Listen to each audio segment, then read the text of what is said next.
So if you look at the trajectory of mental health for fathers, it basically has run along the same trajectory as women. Okay, so what we started to do was we initially started looking at postnatal depression in men. Okay, and we did that because we had a screening tool that looked at depression. We often had a father sitting there while we were doing the research with the mother, and we asked the father as well.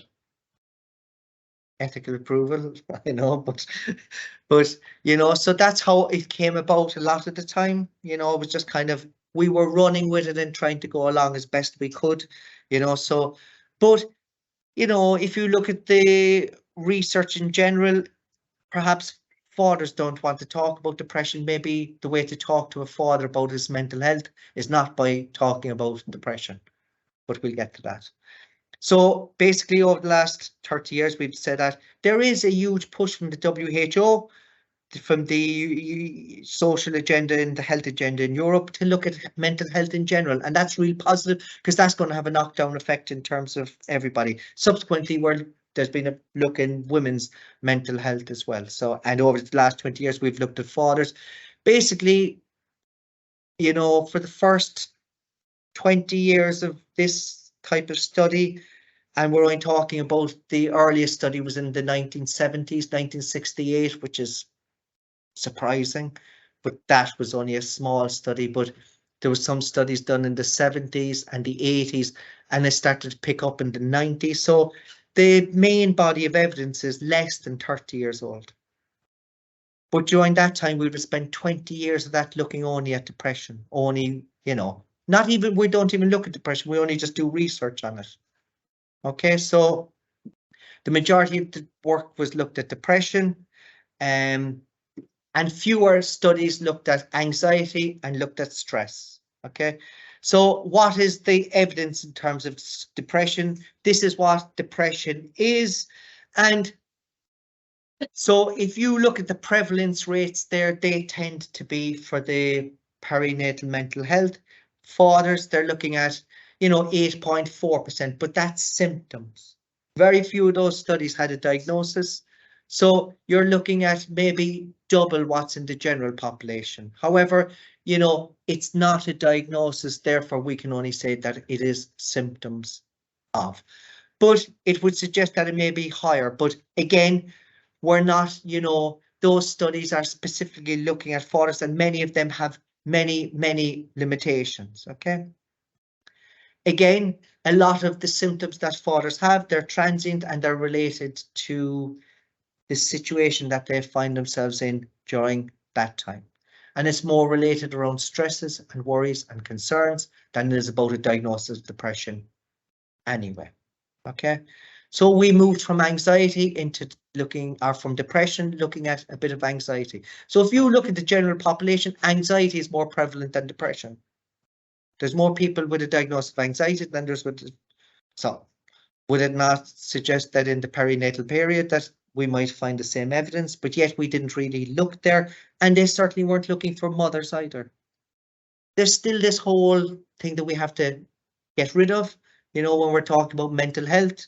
So if I said to you, tell me about mental health in mothers, the majority of people, and it's just the way that it is, I only know different because I've spent X amount of time researching this. But if I said, well, tell me about mental health in mothers, the 90% would say, it's about depression, postnatal depression, the Edinburgh postnatal depression screen, blah, blah, blah.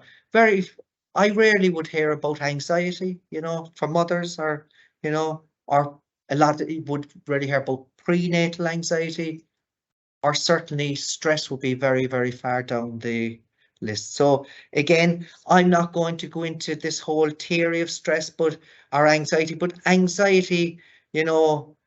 it's helps us to adapt to situations, just like stress. All anxiety is not bad. If you feel a little bit anxious about your exam, that's a good thing. It's probably happening tomorrow. Do you know? So Anxiety as of itself and to be anxious isn't always a negative thing. It can be a catalyst for doing something. And they say that we only survived as a race through this whole thing of, perceptions of danger and being anxious about danger. So we ran as fast as we could to survive. So anxious isn't necessarily a negative thing, but if it's prolonged, yourself, you can cope with the anxiety or the stress from the exam, and then you do the exam and the door's closed and then you're not stressed anymore and you're not anxious anymore. So it doesn't become problematic. It's transient. And that's a lot of what we're seeing with fathers. It's transient. It's that stressful birth and it's over. And thanks be to God. Oh my God, I was so worried about that. But it's the stuff that's not managed and that prolongs and becomes chronic, becomes problematic. And it's the same with anxiety, as it is the same with stress. Okay, I'm going to flick through this because there's no way we'll get time to go through them all. So, but they're all there for you to look at. But I just want to talk a little bit about stress, because any of the research that I've done thus far, speaking to fathers, what's really, really interesting is none of them ever talk to me about depression. Some of them talk about being anxious, but the majority of them talk about stress. They talk about the stress related to work, the stress related to the child. And I reflected on that, and it would seem to me that it's okay to use this term. It's socially acceptable, It's socially acceptable to say, yes, this is very stressful. I'm stressed out about this. And we should be thinking about that as healthcare professionals, because stress, we know, has a knock-on effect in terms of anxiety, depression. But we also know that if we want to talk to fathers about their mental health, perhaps stress is a good way to link in and to talk to them about that. Okay. So again, what I'm saying here is that despite the fact that we have evidence outside of the perinatal period where stress is correlated and linked and associated with depression and anxiety, it's not something that really has been looked at during the perinatal period. And that study by Darwin would be one of the ones that I would have read, and it would have confirmed what I thought about stress. Fathers only talk about stress, and now the study that we're going to publish says exactly the same thing. So what is stress? So this is a really good, it's the theory that I used for my PhD. It's a very good theory that we can use. You can use it. It's something that I can relate to in a pragmatic and practical way. So basically, it's you in a situation trying to cope. It's you in a situation, you're looking at the situation and you're trying to cope. That's what that basically says. So if you actually look at it, so you have two people in a situation, you have two people, that are going to play a game of football. One could look at it like this stress is overpowering. They can't cope with the stress of it, and other people might see it as an opportunity because they appraise the situation differently. The father who's in an unwanted pregnancy might appraise the pregnancy very differently to how the father who has been waiting 10 years to have a baby. So you can have one father that can appraise the pregnancy and the conception as stressful and negative, and you can have another father who appraises it the best thing that has ever happened to me in my life. How do we appraise situations? You could go to sit an exam. You could say, this is my opportunity to shine. I look at the work that I put in.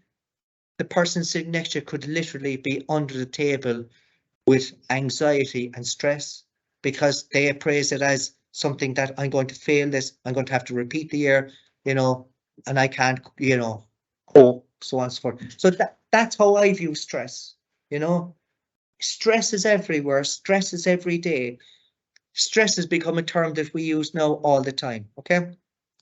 This is how I viewed in my research how what stress is as a transaction between the father and his environment, whether that might be a lack of sleep, work, conflict, a sick infant, in which this stress is seen as an adaptive response to the event that may be positive or negative. So it can be positive.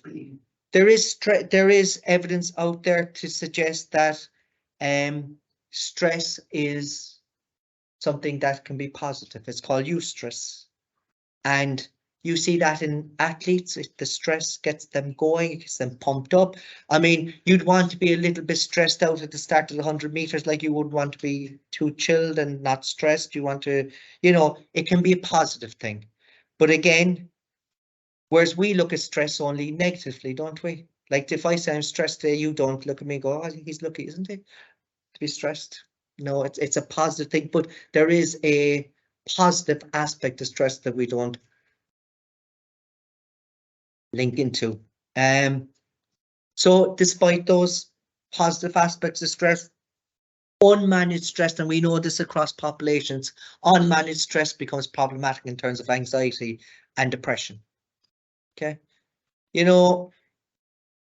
I've had stressful situations in my own life, and you'd almost feel like, oh my God, how am I going to get out of bed? Well, thankfully, but I've been worried about things in my life, and how I would describe it is it would drain you. It affects you physically, it affects you mentally, it affects you socially.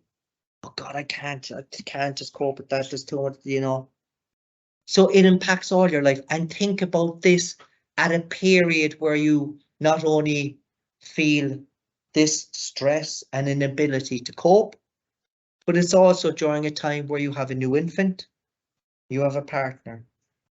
And it's one of the most, I suppose, crucial times in one's life to have positive mental health.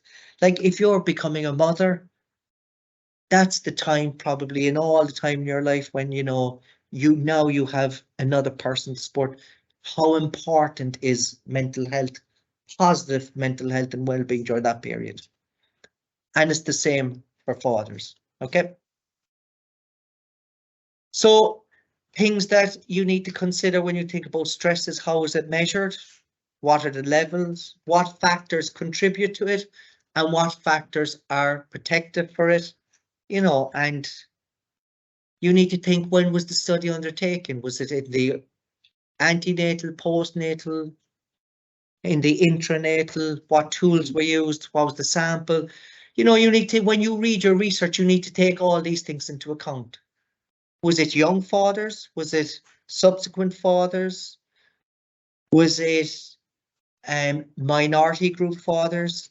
Did they test in the postnatal period? Did they test in the antenatal period? Read all into the research. You can't, you need to build up a picture as to what it might be. So this is one systematic review that I would have completed a while ago, and you can see that there's very little studies really. 18, I think there was 18 studies included. A lot of them weren't even, so a lot of them weren't looking at stress at all, but they just threw in a stress scale anyway. They were doing something else, and they said, oh, let's look at the stress of fathers. And so just because there's 18 studies, they weren't the focus of the research. It might have been around some intervention that they were doing for couples who were young, couples who had fertility issues, and so on and so forth. So you can see very, very little studies. But what is really interesting about the 18 studies that were done, and I think as you see there, 9 of them were longitudinal. Okay, so you all know about research now, you know about cross-sectional studies, you know about longitudinal studies, and you know about all those kind of things. So if you want to do a bit of research that, you want to see how change happens over time, and remember, if we're looking at the perinatal period, the best time, if we really want to know the true evidence whether fathers are stressed about fatherhood, we've got to even go before conception. We've got to get the fathers. If you really, really, really want to know, you've got to go preconception. Because if you don't go preconception, you're coming in the middle of it. So was the father stressed because the pregnancy? Was he not stressed? Was he stressed anyway? Do you know what I mean? So remember how limited all this evidence is. Okay, it's building a picture. It's all kind of saying the same thing, so we can kind of work with this hypothesis until somebody tells us something different. Yes.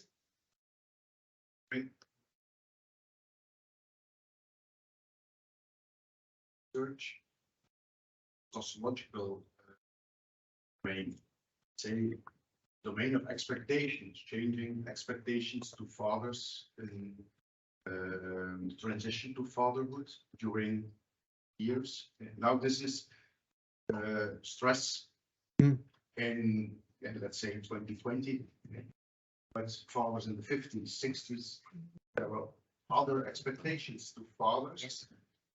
Probably reliable to stress or having no stress or less stress. So is there anything, because I find that very interesting because it's happening now. And historically, we have some studies for women, but what with Yeah, no, we don't have any studies about men's mental health during the perinatal period.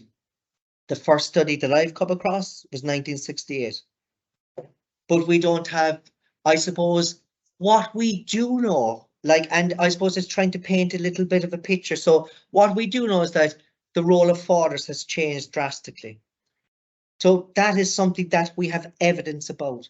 There is evidence, it has happened, that, you know, fathers used to do something with their children during this period. Now they do something completely different. Then we've got to say, is this something that's protective, or is it something that's a risk factor for their mental health? That's all we can do because we don't have the evidence for previously. Then we have to say, is it protective for everybody, which it never is, or is it, you know, is it a risk factor for some? Who is it a risk factor for?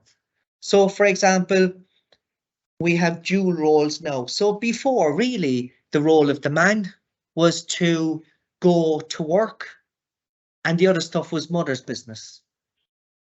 Now, the evidence on one hand would suggest that it's good for men to engage. It's more positive. They have better relationships with their children. They have better relationship with their partner, their self-esteem issues. So in one hand, we're saying, yes, get them to engage, it seems to be better. And in the other hand, we're saying, because they're engaging now, they're running into particular problems around stress. So like, I mean, you know, if there's no expectation for you to get up in the middle of the night because you're a man, because your child is crying, or there's no expectation for you to be around at the weekend to be caring for your child because you're a man, then, well, then that obviously decreases some of the risk factors. But on the other hand, you know, there's other potential for risk factors by not engaging, by not knowing. So that's all we can do. We can only just say, well, there's been social changes. What does the evidence say how these impact? So we can surmise, we can say potentially back in the day, fathers were less stressed out because they only had one thing to do. You know, there wasn't a particular role in terms of their dual role. But then you can say, well, back then, everybody seemed to be less stressed out and anxious anyway. We seem to be living in the age of anxiety. We seem to be living in the age of stress. So it's that everybody's stressed, or is it just fathers? You see how complicated the whole thing is. So I would be a fool to say if I love telling the students I have no answers. That's the best bit. We're trying our best to find out. But you know, you would want to be really, really stupid or really, really confident to say this is it. It's too complicated. The research is too flawed. The research is flawed. All the research I do is flawed.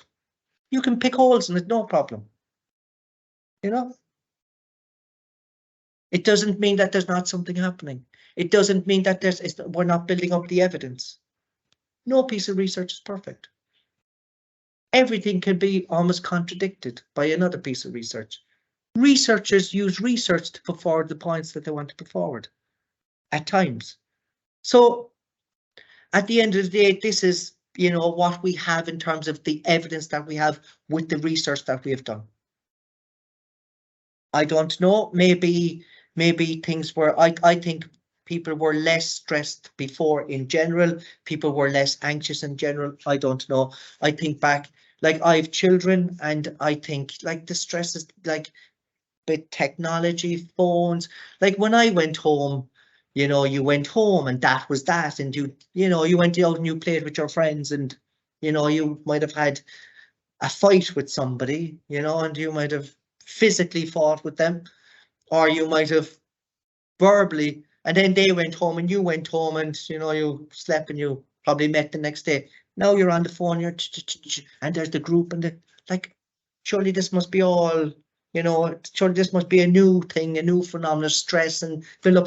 So like, it's all within the context of where we are in terms of who we are, where we're going, you know, and there's a tipping point that always comes and we can't go back anymore, which is sad in many ways, you know, with everything, you know, in our own lives, in, you know, we can never go back to an age where, and you have to remember, technology is positive. Do you know what I mean?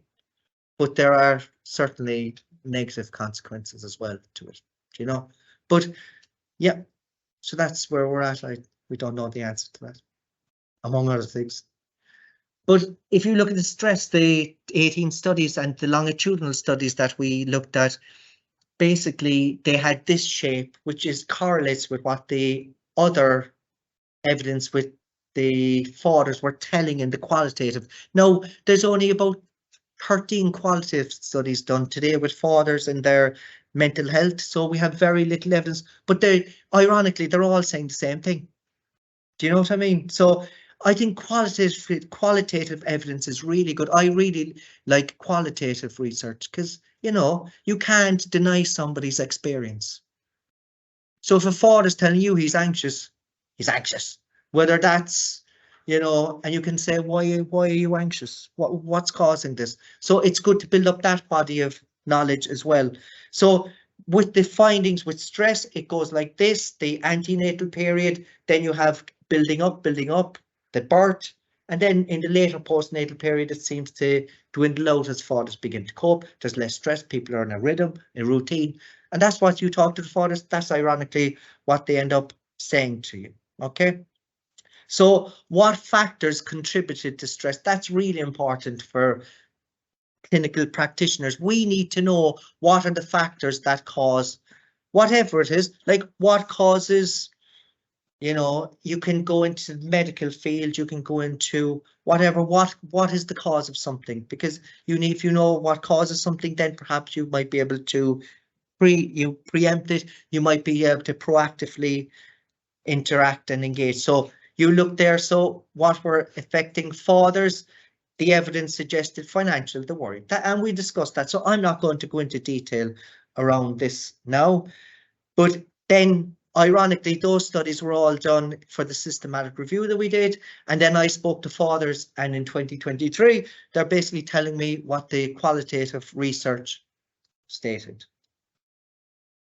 They're saying, you know, content most of the time, work can get the better, but home and stress. And so that's the kind of thing that they're saying.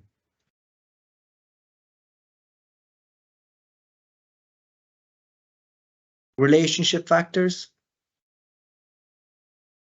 Like, you know, it's, you know yourself, like, look who turns up at, you know, you don't have to be thinking about the perinatal period. Like, I know myself, do you know, I have children and they're teenagers now, and none of you have well, some of you might have teenagers, you know, and you could wake up first thing in the morning and you could be Mr. Positive. And by the time you go out the door half an hour later, you literally, your face is red. You're just you know, and then that carries with you as you go along. You try to center yourself again. Try to, I've got to meet all these people. I've got to, you don't think I came here tonight and everything is perfect? Never.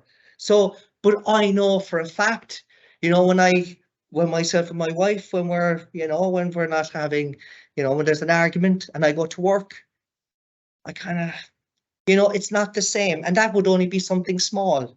You can imagine if you're in a real relationship where there's real strain, where there's real problems, where there's real relationship issues. Of course, that's going to impact on your stress level. And of course, just for good measure, here's a child. You thought things were hard. Now here's a child. So that's what that kind of whole thing is saying, that, problems around families, friends. I hear a lot about we have for some nationalities, they have a a family member would come and stay with them for a month to support them.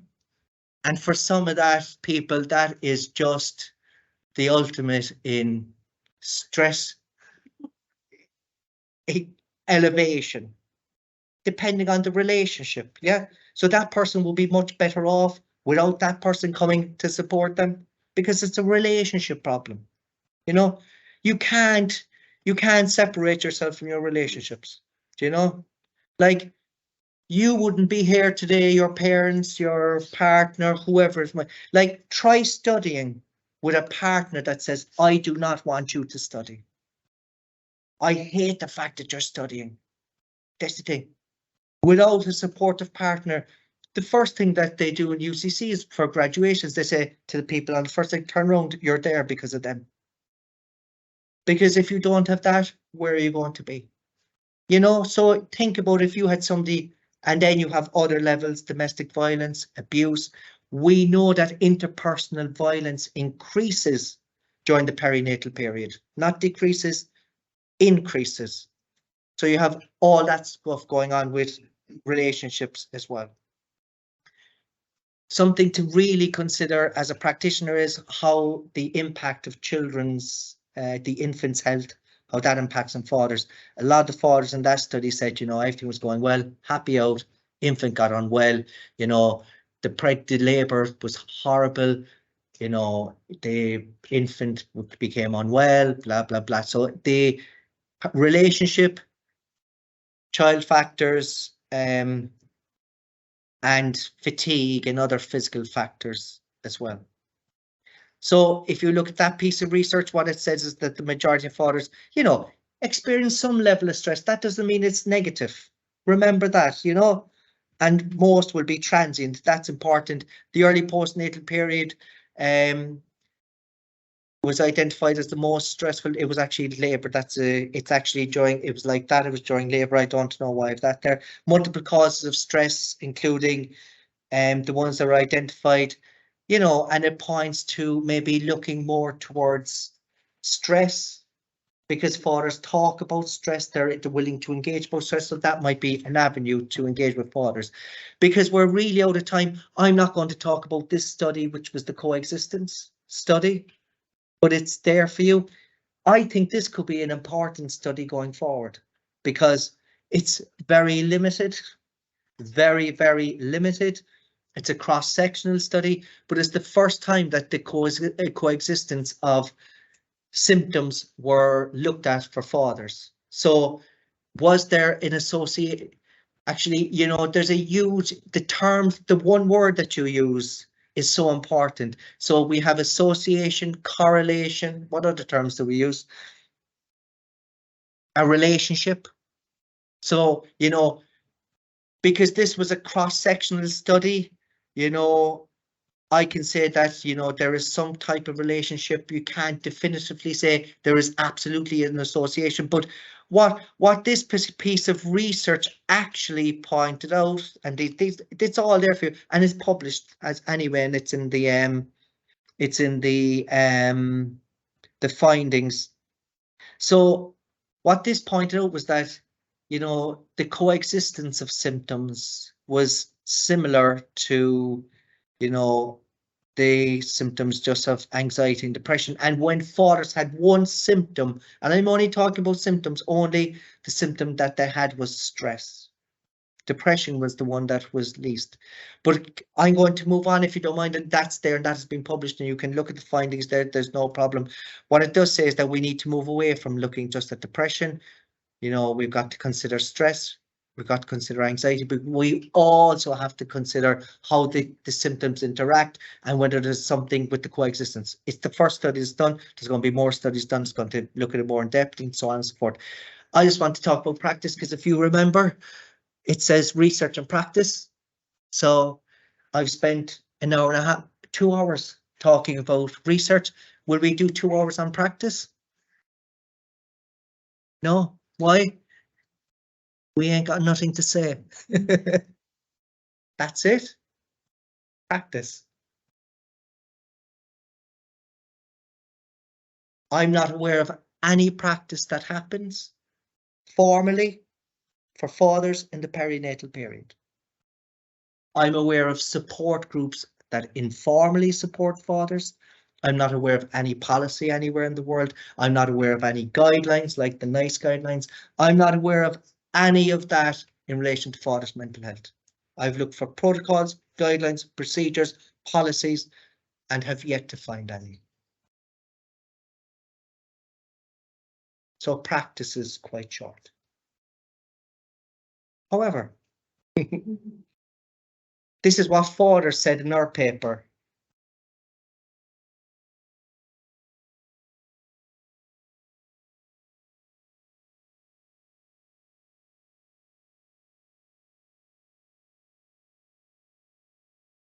And finally, and I'm going to really do this quickly, but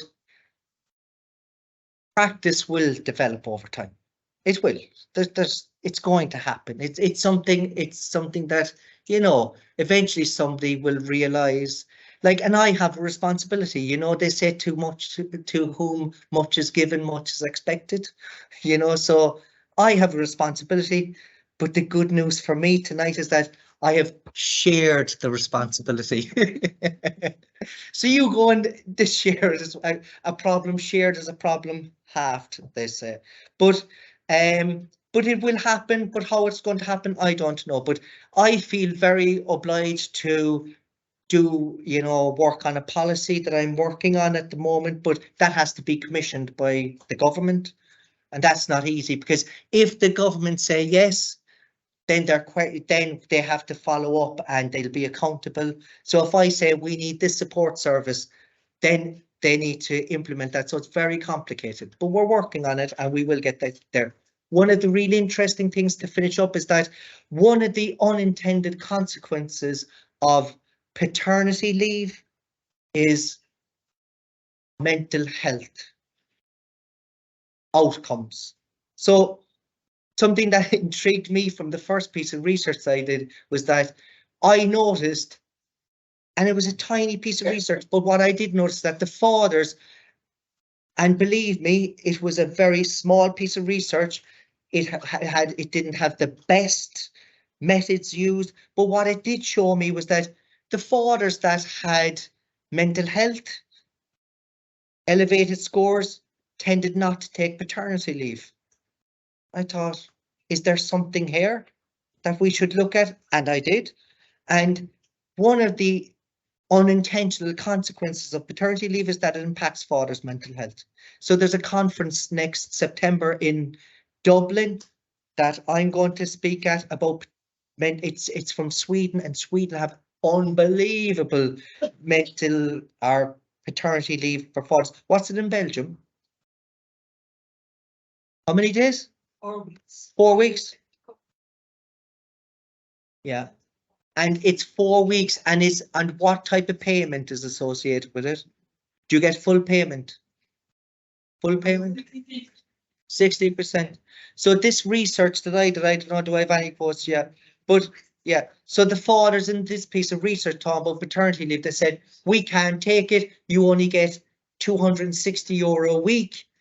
I have a mortgage, I have to. So while the government have given paternity leave of 4 weeks in Ireland, nobody, well, it's not that nobody takes it, but I think it's about 20% of fathers take it because it's not conducive to, you know, paying off the mortgage, supporting a family, so on and so forth. But one of the unintended consequences of paternity leave is that it impacts stress. So several countries have introduced it. The Scandinavian model is much better. As a matter of fact, if in, I think it's Denmark or Sweden, I don't know, but I have a link with Denmark, and I think it's Denmark where you have a set period for fathers, and if they don't take it, nobody gets it. You know? And do you know, people have quizzed me before saying, you know, this is all about men again. And it's not, because if you actually look at the countries with the highest paternity leave for fathers, they're the country which has the most equality in the workforce. They're the countries where there's the most equal pay between men and women. And they're the countries where there's the most equal contribution to childcare in the countries with so there's a correlation between the amount of leave you give fathers and women's wages in countries, with their wages, with the equality in general, and in terms of the amount of childcare work that fathers do. So it has been said to me, you know, it's about men again taking time from mothers. No, like, it's not about if or. And that's the other thing. All this stuff is not about if or. I'm not saying give the time to fathers and take it. No, that's not what I'm saying. I say, look, we know we need to work with, you know, mothers, the center with the infant. Absolutely. But, you know, there's something else going on there that will help the mother. There's something else going on there that will support the family. So what we found in this study, and this paper is published as well, and they're all available online, and I can send them on or whatever, but actually they're all in the reference list actually. So basically that it showed that there was benefits, and the amount of leave fathers took was correlated with the mental health. The longer duration was associated with higher levels of mental health well-being. And the interesting point about this particular research is that in some countries you have flexible leave, you know, where you can go in for 2 days, so you can take 2 days per week over a year. Those fathers were the worst off in it. They were the ones that were really, really problematic, because they were supposed to be only half time in work, half time at home, but what they actually were doing, they were full time in work, full time at home. So there was no break from the environment of work. So if the model here is different, obviously, but there are countries where there's a model of flexibility. It sounds great in theory. You can go back and you're still there and it's extended. However, that's what the evidence found with that. I'm not going to go through any more stuff. That's all about research and recommendations. And I definitely learned early, if you ever want to get on well in the presentation, put up smiling children. They always go down well in the presentation. So yeah, so look, I think the important thing is that perinatal mental health for fathers, it's during a really, really important time, you know, where father's primary role is to support the mother. And the other really important part is that somebody at that time may come in contact with the healthcare system, and those men may not come in contact with the healthcare system for another 20, 30 years after their infant has been delivered. So it is a golden opportunity for interaction at time, you know, and it can be a winter opportunity to engage fathers. So I hope